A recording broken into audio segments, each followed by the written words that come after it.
मोनिका खैरे, तुम्ही बघितलंच असेल प्राणसाहेबांचा विषय कसं झालेला आहे.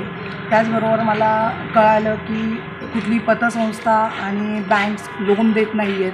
सुयोग साम्राज्यातर्फे सचिन शेलोत आणि त्यांच्या 11 भागीदार आणि त्याचबरोबर सुरेश लक्ष्मण खैरे यांना लोन सँक्शन नाही होते बँकेतून. म्हणून त्यांनी आज एक असा कार्यक्रम नियोजित केला होता की जे सुजित संतोष वाघ हे नरसिंह ग्रामीण पतसंस्थाचे चेअरमॅन आहेत आणि ते चेअरमन असल्यामुळे ते तिथे स्वतः आज गहाणखत करणार होते. अशी मला थोडीशी माहिती मिळाल्यावरती मी लगेच तिथे आज लेटर दिलेलं आहे.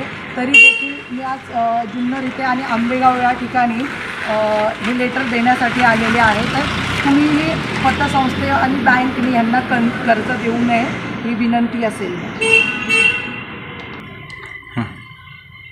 जुन्नरचे AR आणि आंबेगाव मनसर तिकडचे AR यांनाही देखील मी अर्ज दिलेला आहे.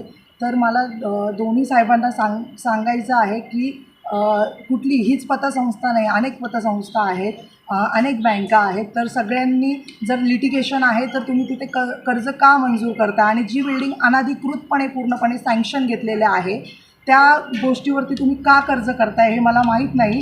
पण तरी देखील मला जेव्हा कळलं गहाणखत होणार आहे आणि गहाणखत पण का होणार आहे कारण का सुजित संतोष वाघ हे सचिन शेलोतचे भागीदार आहेत, चेअरमॅन आहेत स्वतः त्या पतसंस्थेचे आणि चेअरमॅन असल्यामुळे ते आज गहाणखत करत होते आणि आज त्या गहाणखताला मी हरकत घेतलेली आहे.